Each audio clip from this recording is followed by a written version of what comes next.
Déjà, ça fait 10 ans que j'ai tapé comment devenir hacker sur Google. Google ne savait pas grand-chose sur le sujet.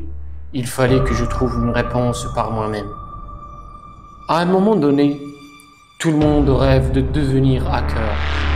Tout le monde veut avoir ce pouvoir magique de contrôler l'information, ou plutôt d'avoir l'identifiant du compte Facebook de son conjoint. Et moi aussi, je voulais savoir comment hacker un compte Facebook, ou plutôt un compte MSN à l'époque. J'ai téléchargé NGRAT, un outil pour créer des Trojans. Un Trojan, c'est un fichier exécutable qui sert à prendre le contrôle d'une machine une fois exécutée par l'utilisateur. Vous pouvez l'essayer toujours, ça ne marche plus. J'ai réalisé que c'est pas ça ce que je voulais faire. J'étais juste un script qui utilise les outils qu'il trouve sur Internet sans rien comprendre de ce qui se passe derrière les coulisses. C'est pas ça le hacking. Il n'y a pas qu'une seule définition du mot hacking, mais pour moi, le hacking c'est tout simplement se poser la question comment je peux pousser un système à fonctionner comme je le veux. Ce système peut être votre système d'exploitation, ou peut-être votre voiture, ou peut-être même votre corps.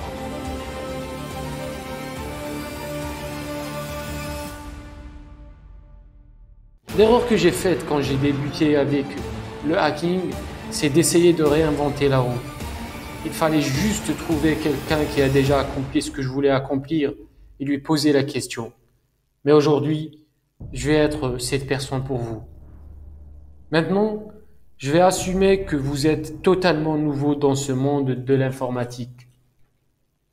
Voici ce que vous devez faire pour apprendre le hacking.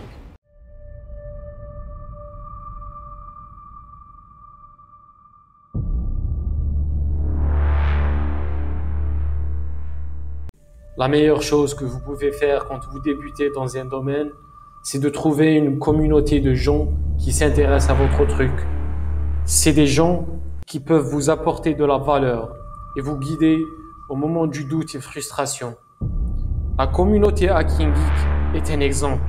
Vous pouvez nous rejoindre et partager avec nous l'aventure. Tous les liens dans la description.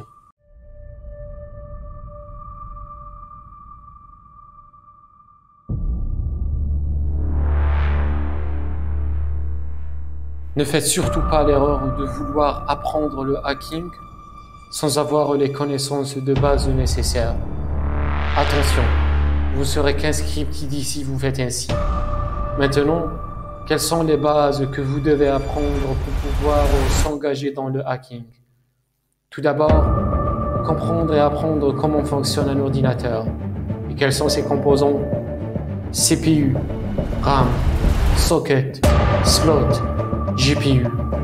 Vous devez comprendre tous les composants d'un ordinateur. Ensuite, vous allez explorer le monde du open source, en commençant par le fameux Linux. Vous avez peut-être vu le terminal plein de lignes de commande dans les films. C'est Linux, un système d'exploitation avec son code disponible sur Internet gratuitement.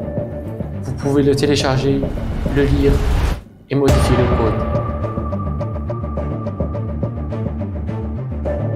Jusque-là, vous êtes prêt à mettre votre premier pas dans l'arène de la programmation.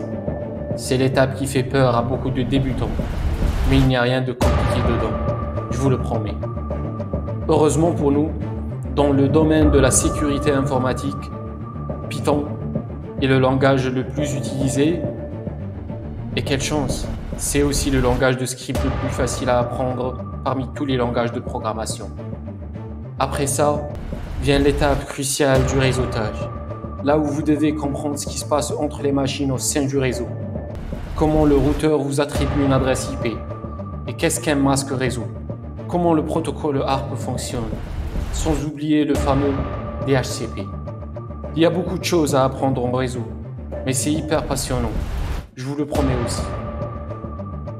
Au début, ça semble beaucoup, mais il faut se rappeler que le hacking est comme toute autre discipline. Les arts martiaux, la science, l'art, Ça demande du temps et de l'effort pour devenir bon. Et sans apprendre ces compétences de base, vous n'allez pas pouvoir continuer avec le hacking. Ça, c'est certain.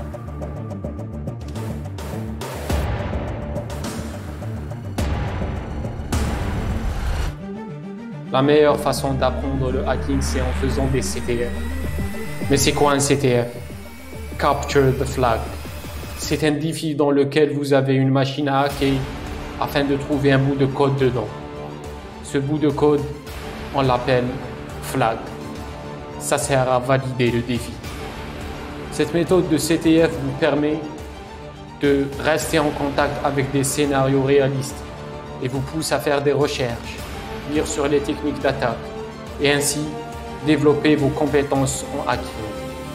Les plateformes de CTF ne manquent pas, mais si vous êtes débutant dans ce délire, je vous conseille deux plateformes, TryHackMe et VunHub.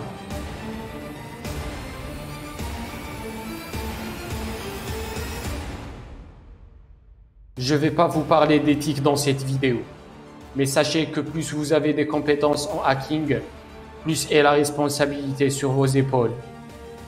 Gardez toujours ça en tête et peace.